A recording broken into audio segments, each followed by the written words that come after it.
Assalamualaikum warahmatullahi wabarakatuh. Salam Om Swastiastu, Namo Buddhaya, salam kebajikan. Perkenalkan, nama saya Ahmad Arsyad Ar-Rahman dengan NIM I01255522. Pada kesempatan kali ini, saya akan membahas salah satu topik penting dalam ilmu politik, yaitu konsep sistem politik.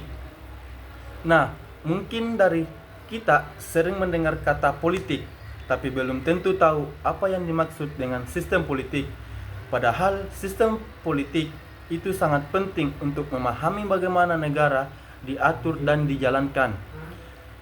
Secara sederhana, sistem politik adalah cara satu negara mengatur kekuasaan dan membuat keputusan yang berpengaruh terhadap kehidupan masyarakat.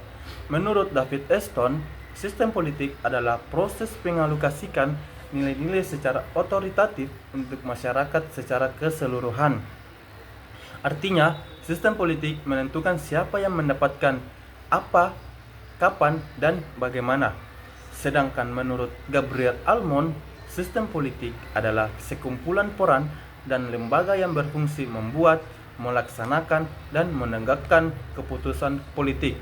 Jadi, bisa disimpulkan bahwa sistem politik itu seperti mesin yang menghubungkan rakyat dan pemerintah. David Easton menjelaskan bahwa sistem politik memiliki beberapa unsur penting, yaitu yang pertama, input atau masukan berupa aspirasi, tuntutan, dan dukungan masyarakat terhadap pemerintah. Yang kedua, proses konversi, yaitu bagaimana masukan itu diolah menjadi putusan oleh lembaga-lembaga politik.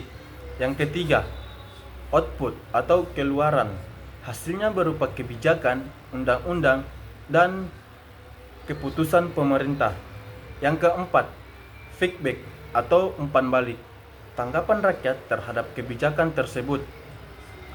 Jadi, sistem politik berjalan seperti siklus. Masyarakat memberi masukan, pemerintah memprosesnya menjadi kebijakan, lalu masyarakat menilai hasilnya. Menurut Gabriel Almond, fungsi sistem politik dibagi menjadi dua. Yang pertama, sistem input, seperti sosialisasi politik, rekrutmen politik, artikulasi kepentingan, dan komunikasi politik. Yang kedua, fungsi output, meliputi pembuatan, pelaksanaan, dan pengadaan kebijakan. Dengan fungsi-fungsi tersebut, sistem politik menjaga agar hubungan antar masyarakat dan pemerintah tetap berjalan secara teratur dan seimbang. Secara umum, ada 3 sistem politik di dunia. Yang pertama, sistem politik demokratis. Kekuasaan di tangan rakyat seperti di Indonesia dan di Amerika Serikat. Yang kedua, sistem politik otoriter. Kekuasaan dipegang oleh satu orang atau kelompok, contohnya di Korea Utara. Yang ketiga, konsep politik totaliter. Pemerintah mengontrol ke seluruh kehidupan masyarakat, seperti Jerman pada masa Nazi. Indonesia menganut sistem politik demokrasi Pancasila. Artinya, kekuasaan dijalankan berdasarkan nilai-nilai Pancasila dan Undang-Undang Dasar 1945. Ciri-ciri diantaranya yaitu pemilu yang bebas, jujur, dan adil, pembagian kekuasaan antara legislatif, eksekutif, dan yudikatif, musyawarah untuk mencapai mufakat. Yang terakhir, menjunjung tinggi keadilan sosial dan hak asasi manusia.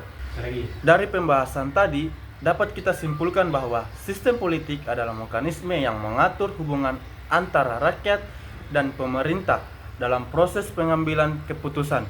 Melalui sistem politik yang baik, negara dapat berjalan stabil, kebijakan bisa dibuat dengan adil, dan rakyat dapat merasakan kesejahteraan. Sekian dari video saya. Assalamualaikum warahmatullahi wabarakatuh.